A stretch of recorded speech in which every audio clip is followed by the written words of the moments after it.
इन दोनों में से किसी एक परायण जो वाक्य है, अर्थात स्तुति अथवा निंदा करने निंदा परक जो वाक्य है उसे कहते हैं अर्थवाद। तस्य च लक्षणया प्रयोजनवद अर्थ पर्यवसानम। ये जो अर्थवाद है, अर्थवाद का लक्षणा से प्रयोजन वाले अर्थ में पर्यवसान होता है। क्या होता है?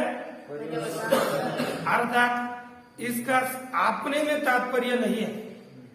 प्रयोजन वाला जो अर्थवद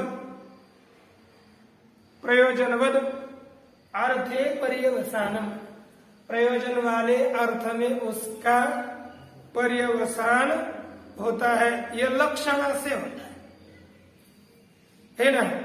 ये स्तुति करेगा एक की और उसका, लेकिन उसकी स्तुति में उसका तात्पर्य न होकर के ये जो प्रयोजनवाद अर्थ है, विधि है, उस विधि में इसका तात्पर्य होता है। जैसे प्रयोजनवद वेद प्रतिपाद्य प्रयोजनवद अर्थो धर्म, अर्थात इसका धर्म में पर्यवसान होता है। उस यह विधि के प्रतिपादन के तात्पर्य में अर्थवाद का प्रयोग हम लोग करते हैं। जैसे उदाहरण तथा ही अर्थवाद वाक्य में स्वार्थ प्रतिपादने प्रयोजना भावा विधेय निषेध्ययोः प्राशस्त्य निंदितत्वे लक्षणया प्रतिपादयति। अर्थवाद वाक्य भी अर्थवाद वाक्य स्वार्थ प्रतिपादने अर्थात अपने अर्थ के प्रतिपादन में प्रयोजना भावात कोई भी प्रयोजन न होने से विधेय निषेध्ययोः, विधेय और निषेध्य इन दोनों में प्राशस्त्य निंदितत्वे लक्षणया प्रयोग प्रतिपादयति। अब अर्थवाद वाक्यों का अपने अर्थ के प्रतिपादन में कोई भी प्रयोजन न होने के कारण वह अर्थवाद वाक्य विधेय पदार्थ की लक्षणा से प्राशस्त्य बता देता है और निषेध्य पदार्थ के निंदा का वह लक्षणा से प्रतिपादन करता है। कौन? अर्थवाद वाक्य। किससे? लक्षणा से। किसका प्रतिपादन करता है? निषेध्य के प्रशंसा का और निषेध्य के निंदा का प्रतिपादन करता है। कौन? अर्थवाद वाक्य। जैसे स्वार्थ मात्र परत्वे अनर्थक्य प्रसंगात, यदि अर्थवाद वाक्य अपने अर्थ के तात्पर्य का प्रतिपादक है ऐसा मानेंगे तो अपने अर्थ के स्वार्थ अपने अर्थ मात्र परक अर्थवाद वाक्य हो तो क्या हो जाएगा? अनर्थक्य प्रसंगा। क्या हो जाएगा? अनर्थक्य प्रसंग होगा। वाक्य दिया आमना यस्य ही क्रियार्थत्वात् अनर्थक्यम अतद अर्थानाम। एक वाक्य है, पूरा सूत्र है, यहाँ पर आधा ही लिखा हुआ है। आमना यस्य क्रियार्थत्वात् अनर्थक्यम अतद अर्थानाम, यह पूरा सूत्र है। अब के हिंदी में नीचे से 5 पंक्ति ऊपर लिखा हुआ है, एक वाक्य लग रहा है, दिख रहा है ना। आमना यस्य अर्थात पूरा वेद क्रिया के लिए है। किसके लिए है? वेद क्रिया के लिए होने से अतद अर्थानाम अनर्थक्य, अर्थात जो क्रिया के लिए नहीं है वह अनर्थक है। और यदि अर्थवाद जैसे विधि हो गई क्रिया, उस विधि के लिए यदि अर्थवाद नहीं होगा तो वह मीमांसा के दृष्टि से अनर्थक हो जाएगा। इसलिए इसी को भी विधि शेष माना जाता है। विधि प्रधान है और अर्थवाद उसका शेष है। न कोई कहेगा कि इष्टापत्ति हमको अनर्थक हो जाएगा तो कहते न च इष्टापत्ति ही, इसे इष्टापत्ति भी नहीं कर सकते। क्यों? स्वाध्यायोद्धेतव्य इति अध्ययन विधिनाम सकल वेदाध्ययनम कर्तव्यम इति बोधयता सर्ववेदस्य प्रयोजनवद अर्थ पर्यवसायित्वं सूचयतोपात्तार्थत्वेन अनर्थक्यानुपपत्तेः। कहा कि स्वाध्यायो अध्येतव्य, क्या वाक्य है? स्वाध्यायो अध्येतव्य इति अध्ययन विधिना, क्या वाक्य है? ऐसे स्वाध्यायो अध्येतव्य, ऐसे अध्ययन विधि के द्वारा, किसके द्वारा?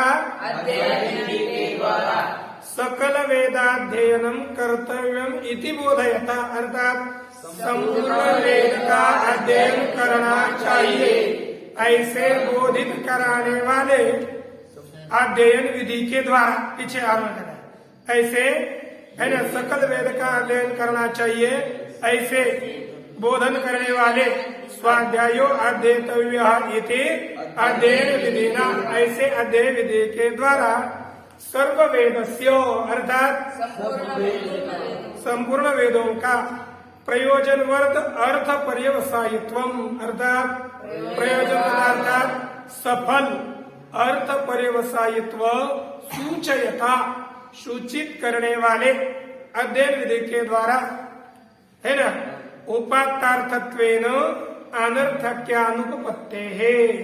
उपात्तार्थात है ना, अर्थात इसका कैसा ग्रहण किया है? उपात्त अर्थत्वेन, उपात्तार्थात गृहीत, स्वीकृत, मान्य, वेद का सभी अर्थ प्रयोजन वाला है ना, अर्थात वेद उपात्त अर्थ अर्थात योग्य मान्य अर्थ से युक्त है ना, ऐसे सूचित करने वाला होने के कारण अनर्थक्य अनुपपत्ते है। इस वेद में अनर्थक्य की अनुपत्ति, अर्थ उपपत्ति अर्थात गृहीत अर्थ वाला है, ये स्वीकृत अर्थ वाला होने से उसमें अनर्थक्य योग्य नहीं है, अनर्थक्य की अनुपपत्ति है, असिद्धि है। यह कथन किया। स द्विविधा, सह अर्थात अर्थवाद द्विविधा, एक विधिशेष निषेध शेषश्च, कैसा है? विधिशेष निषेध शेषश्च। इस तरह से अर्थवाद कितने प्रकार का है? दो प्रकार का है। तत्र वायम, ऐसे ही सोपी अर्थात विधिशेष अर्थवाद भी 4 प्रकार का है। प्रशंसा, निंदा, परकृति, पुराकल्प, ये टीका में दिया है। तो अब आगे ऊपर का विचार करते पहले देखिए, तत्र वायव्यम श्वेतम आलभेत भूति काम इत्यादि विधिशेषस्य वायुर्वैक्षेपेष्ठ देवता इत्यादि विधेयार्थ प्राशस्य बोधकतया अर्थवत्वम, यहाँ पर कहा विधिशेष। वाक्य क्या दिया? तत्र वायव्यम श्वेतम आलवेत भूति काम, क्या है? तत्र वायव्यम श्वेतम आलवेत भूति काम, वायव्यम श्वेतम आलवेत भूति काम, ये वाक्य है। अब ये इत्यादि विधिशेषस्य, ये विधि है। कौन सा वाक्य है यह? वायव्यम श्वेतम आलभेत भूति काम, ये विधि वाक्य है ना। इसने क्या किया कि भूति अर्थात ऐश्वर्य की कामना करने वाले पुरुष ने वायु के लिए श्वेत पशु का आलवन करना चाहिए, है ना, ये कथन किया। ये विधि का शेष अर्थवाद वाक्य है। वायुर्वैक्षेपिष्ठा देवता, क्या अर्थवाद वाक्य क्या है? विधि का शेषभूत ये अर्थवाद वाक्य है। इत्यादि, अब इसने क्या किया? क्षेपिष्ठा देवता का तात्पर्य वायु शीघ्रगामी देवता है। कैसी है? शीघ्रगामी अर्थात शीघ्र फल देने वाली है। वायु कैसी देवता है? शीघ्र फल देती है। तो इससे याग की स्तुति हुई कि नहीं? ये बहुत देर से फल देता है रे, इसके अपेक्षा से शीघ्र फल देता है। यह कहने से क्या होता है? स्तुति हो गई कि नहीं? हाँ। किसके? वायु वायु देवता के स्तुति हो गई। स्तुति हो गई। यही कहते हैं आगे।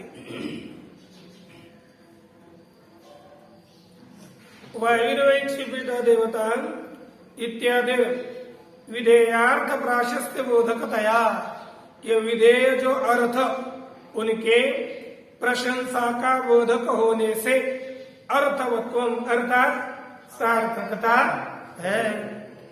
बरीसी रजतम न देयम इत्यादि निषेधस्य। अब एक दूसरा वाक्य लिया निषेध के लिए, तो निषेध वाक्य कौन सा है? बरीसी रजतम, अर्थात बरी याग में रजत दान देना नहीं चाहिए।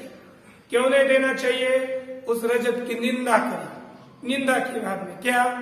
सोरोदित यदरोदित तद रुद्रस्य रुद्रत्वम सह अरोदित। क्या वाक्य लिखा? वह रोया, यद रोदित जो रोया, तद वह रुद्रस्य रुद्रत्वम, वही रुद्र का रुद्रत्व है। अब इससे क्या हो गया? इत्यादेर निषेधस्य निंदितत्व बोधकतया अर्थवत्व। इसने क्या किया? निषेध की निंदा करी, है ना? निषेध्य जो पदार्थ है उसमें निंदितत्व का बोध कराने से सार्थकता है कि नहीं? निंदितत्व का बोध कराने से इसमें सार्थकता है। कहते न च प्राशस्त्यादि बोधस्य निष्प्रयोजनत्वेन न अर्थवादस्य अर्थत्वम इति वाच्यम। कोई कहते हैं कि शंका करी प्राशस्त्यादि बोधस्य, क्या वाक्य है? प्राशस्त्यादि बोधस्य अर्थात प्रशंसा इत्यादि ज्ञान में, बोध अर्थात ज्ञान, प्रशंसता इत्यादि ज्ञान में ज्ञान निष्प्रयोजन होने से, किसी की प्रशंसा करना अथवा निंदा करना यह सब प्रयोजन नहीं है। कैसा है फिर? वह निष्प्रयोजन होने से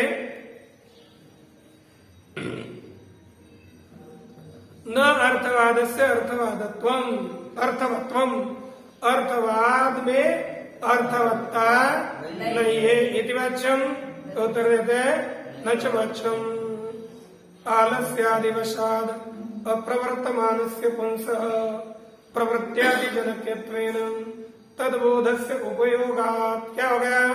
आलस्यादिवशात अप्रवर्तमानस्य पुंसः, अर्थात आलस्यादि के अनुसार, है ना, अप्रवर्तमान जो पुरुष है, कोई कभी क्या होता है सार्थकता कैसे? जैसे किसी ने कहा, जैसे आप लोग हैं आलस्य के कारण अभ्यास में प्रवृत्त नहीं होते। अरे अभ्यास करोगे तो आपको अच्छा, अरे लोगों में मान्यता मिलेगी, ज्ञान प्राप्त होगा, आपको पदवी मिल करके जग विख्यात बनोगे, है ना? विद्वान सर्वत्र पूज्यते, है ना? क्या स्वदेशी पूज्यते राजा, विद्वान सर्वत्र पूज्यते। ऐसे यदि आप लोगों को उस अभ्यास का, और ये करोगे तो इतना फायदा है कि बहुत फायदा है, इस तरह से आप लोगों की को प्रवृत्त करने के लिए अभ्यास की स्तुति करी, तो लोग जो आलसी आदमी है, अच्छा इतना फल मिलता है तो हम प्रवृत्त इसमें हो जाएंगे। तो आदमी क्या होता है? प्रवृत्त होता है। कुछ कुछ आलसी होते हैं, उनकी वार्ता छोड़ दो, लेकिन अब कल पता चलेगा आलसियों को, पाठ चेंज होने वाला है ना। आलस्यादि वशात अप्रवर्तमानस्य पुंसः, है ना, पुरुष को प्रवृत्त्यादि जनकत्वेन, किसकी? प्रवृत्ति इत्यादियों का जनक होने से तद्बोधस्य उपयोगात्, अर्थात उसके ज्ञान प्रवृत्त्यादि जनक रूप से उस ज्ञान का उपयोग है। क्योंकि वो स्तुति करेंगे तो हमारी प्रवृत्ति हो जाती है। स्तुति करेंगे तो मनुष्य की ग्रंथ में तीव्र रीति से प्रवृत्ति होती है। यही प्रवृत्त्यादि जनक ही उत्पन्न करना ही यह अर्थवाद का प्रयोजन है। अर्थवाद से भेदत है। अर्थवाद के 3 भेद बताए गए। स पुनस्त्रेधा, देखिए, तदुक्तम वह पुनः अर्थवाद 3 प्रकार का है। कितने प्रकार का है? 3 प्रकार का है। देखिए, तदुत्तम विरोधे गुणवाद स्यात्, परंतु अनुवादोवधारिते भूतार्थवादस्तद्धाना अर्थवादस्त्रिधानतः। इस श्लोक में अर्थवाद 3 प्रकार का बताया। पहला अर्थवाद है गुणवाद, दूसरा है अनुवाद, तीसरा है अर्थवाद। गुणवाद कब होता है? विरोध है। जैसे आप कोई मूर्ख है और उसको कहते बहुत विद्वान आप पैसे के लिए, गुणवाद है। विरोध होने पर गुणवाद होता है। जैसे किसी को कुछ आता नहीं और एक श्लोक आता है ना कि यस्यास्ति वित्तम सचः कुलीनः, है ना, जिसके पास वित्त है बराबर मूर्ख है, लेकिन उसको क्या करते हैं? कुलीन है, सच गुणज्ञ, वही गुणवान है ना, वो सच रूपवान है, काला ढूस, लेकिन कहते रूपवान अहो रूपम बोलने में क्या जाता है किसका? ये विरोध होने पर गुणवाद होता है, स्तुति कहते हैं बस, केवल गुणवाद, उसके गुण बताने। अनुवादोवधारित, अब हमने किसी से जान लिया है, उसका ये पुनः कथन करना, उसे अनुवाद कहते हैं। जैसे हमने कहा कि आज आलंदी में कुछ लोग आने वाले हैं, आप लोगों ने वही वाक्य दूसरों को बता दिया, ये कोई अपूर्वता नहीं रही, वो कौन सा हो गया? अनुवाद हो गया। भूतार्थवादस्तद्धानात्, देखो ये दोनों का भी जिसमें हान है, त्याग है, जिसमें गुणवाद नहीं होता, जिसमें अनुवाद नहीं होता, जैसा है वैसा ही बताया जाता है, उसे कहते हैं भूतार्थवाद। क्या कहते हैं? भूतार्थवाद। हाँ, इस तरह अर्थवाद कितने प्रकार का है? 3 प्रकार का है। उसका अर्थ स्वयं बताए, आप प्रत्येक का उदाहरण सहित देते हैं। अस्य अर्थ प्रमाणांतर विरोधे सति अर्थवादो गुणवाद। दूसरे प्रमाण का विरोध होने पर भी अर्थवाद अर्थात स्तुति अथवा निंदा करना, इसे क्या कहते हैं? गुणवाद। जैसे आदित्य यूप, ये गुण देखो, आदित्य यज्ञ में एक स्तंभ बनाया जाता है जिसमें पशु को बांधते हैं, वह जो स्तंभ बनाया जाता है खाम्ब, उसको का एक स्तुति करी उसकी, अरे यूप अर्थात आदित्य है। अब आदित्य कभी यूप बन जाएगा क्या? सूर्य तो ऊपर आकाश में रहता है और इस खाम को आदित्य का विरोध है कि नहीं? तो भी इसकी सूर्य रूप से क्या करे? स्तुति करे। अरे क्या बताए, है ना, ये सिंह ही लड़का है ना, सिंह ही है। अब भले ही कुछ नहीं आ जाए सिंह जैसे ना, लेकिन सिंह है, लेकिन ये कहेंगे तो क्या होगी? स्तुति होती है कि नहीं? भले ही सिंह बन पाता है, मंगी आ गए तो डर कर बैठ जाता है ना, लेकिन वैसे तो नहीं कहना चाहिए, क्रूर होना चाहिए, शूर होना चाहिए, तभी सिंह होता है। लेकिन सिंह और ये आदमी बालक ये हो नहीं सकता। विरोध होने पर क्या होता है? स्तुति करी तो गुणवाद होता है। देखो, यूपे आदित्या भेदस्य प्रत्यक्षवादिकत्वात्, यूप में आदित्य के अभेद का प्रत्यक्ष क्या है? बाध होने से, है ना, बाधितत्वात् इति आदित्यवत् उज्ज्वलत्व रूप गुणो अनेन लक्षणया प्रतिपाद्यते। इस अर्थवाद अनेन अर्थवादेन लक्षणया अर्थात लक्षणा से आदित्यवत, आदित्य की तरह उज्ज्वलत्व रूप गुण लक्षणा के द्वारा बताया जाता है। क्या बताया जाता है? आदित्य के तरह उज्ज्वलत्व रूप गुण लक्षणा के द्वारा बताया जाता है। प्रमाणांतरावगतार्थ बोधको अर्थवादो अनुवाद।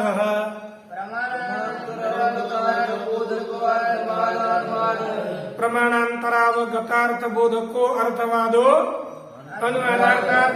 देखो क्या हो गया?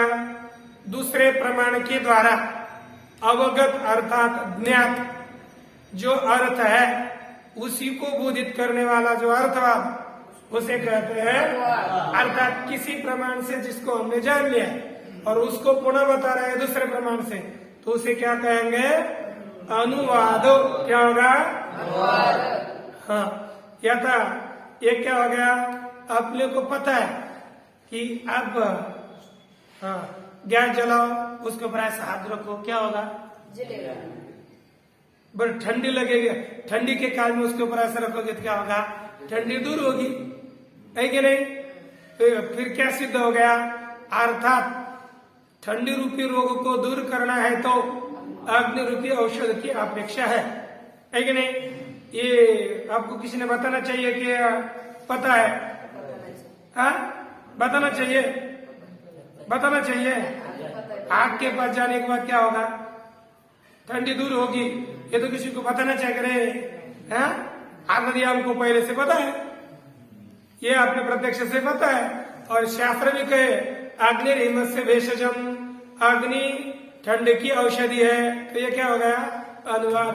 प्रत्यक्ष प्रमाण से हम जिसको जानते हैं इसको तो बता रहे हैं, ये अनुवाद होगा।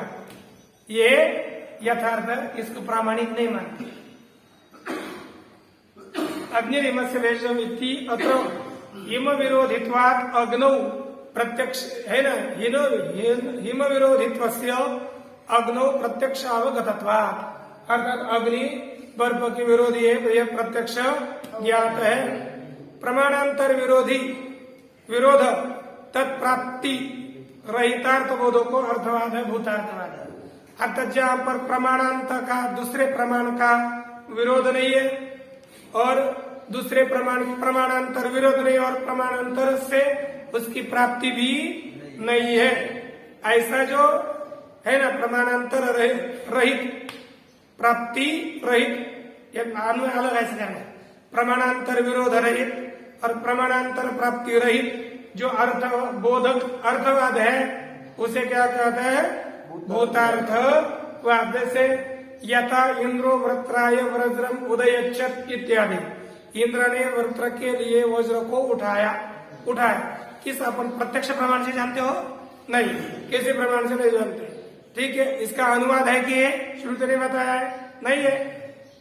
प्रमाणांतर का विरोध भी नहीं है और अनुवाद भी किसी प्रमाण से इसको जाना भी नहीं है। इसको श्रुति बता रही है, इसलिए यह अर्थवाद कैसा है? भूतार्थ। और भूतार्थवाद यथार्थवाद होता है। भूतार्थवाद कैसा होता है? इस तरह से 3 प्रकार के अर्थवाद बताए गए। अब उपसंहार कर रहे हैं।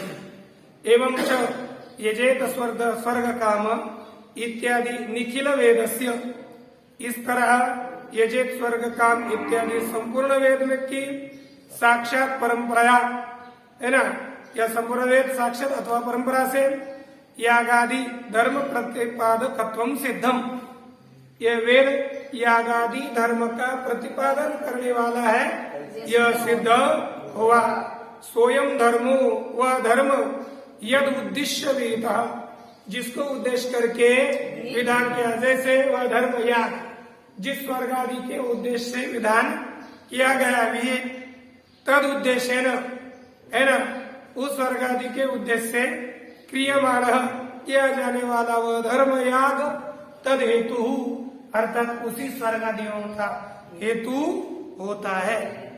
ईश्वरार्पण बुद्धिया क्रियमाणस्तु निश्रेयस हेतु, यदि वही याग आदि ईश्वरार्पण बुद्धि से करेंगे तो मोक्ष का हेतु होता है।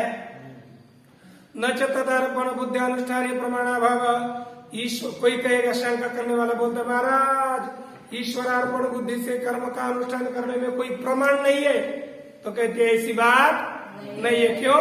श्रीमद् भगवद गीता का प्रमाण है। क्या है? यत् करोषि रसनाशि यत् जोषदासि यत् तपस्यसि कौन्तेय तत्कुरुष्वमदर्पणम्, कहा कि जो तू कहे अर्जुन, तू जो करता है, जो खाता है, जो हवन करता है, जो देता है, जो तपस्या करता है कुंती पुत्र अर्जुन, तद मद अर्पणम कुरुष्व, वह सब मेरे लिए अर्पण करो। इति भगवद गीता स्मृतेरेव प्रमाणत्वात्, इस तरह भगवद गीता की स्मृति प्रमाण है। स्मृति चरणे तत्प्रामाण्यस्य श्रुति मूलकत्वेन व्यवस्थापनात् इति शिवम, कह देंगे स्मृति चरणे अर्थात स्मृति के अंतिम में है ना, तत्प्रामाण्य से तत्प्रामाण्य से उसके प्रामाण्य का अर्थात वेद के प्रामाण्य के स्मृति मूलक होने के कारण, क्योंकि जो भी स्मृति वाक्य है उसमें सब वेद का ही प्रामाण्य होता है, अर्थात वेद प्रामाण्य मूलक होता है कि नहीं। श्रुति प्रामाण्यस्य स्मृति प्रामाण्यस्य श्रुति मूलकत्वेन, स्मृति का प्रामाण्य श्रुति मूलक होने से व्यवस्थापना, यहाँ पर हमने व्यवस्था की है, यहाँ पर दिया है इति शिवम। इस यहाँ पर ही ग्रंथ को समाप्त करते, यहाँ पर कल्याण। बालानां सुख बोधाय भास्करेण सुमेधसा रचितोयम समासेन जैमिनीयार्थ संग्रह। कहते हैं कि बालकों के सुखपूर्वक बोध के लिए सुमेधसा भास्करेण, बुद्धिमान भास्कर ने अयम जैमिनीयार्थ संग्रह समासेन रचित, यह जैमिनी के अर्थ का संग्रह करने वाला ग्रंथ संक्षेप से रचित किया। समासेन अर्थात संक्षेप से रचा। इस तरह से इति श्रीमहामहोपाध्याय लवराक्ष भास्कर विरचित पूर्व मीमांसार्थ संग्रह नामकम प्रकरणम समाप्तिम अगात। ओम पूर्णमदः पूर्णमिदं पूर्णात् पूर्णमुदच्यते पूर्णस्य पूर्णमादाय पूर्णमेवावशिष्यते। ओम शांति शांति शांति।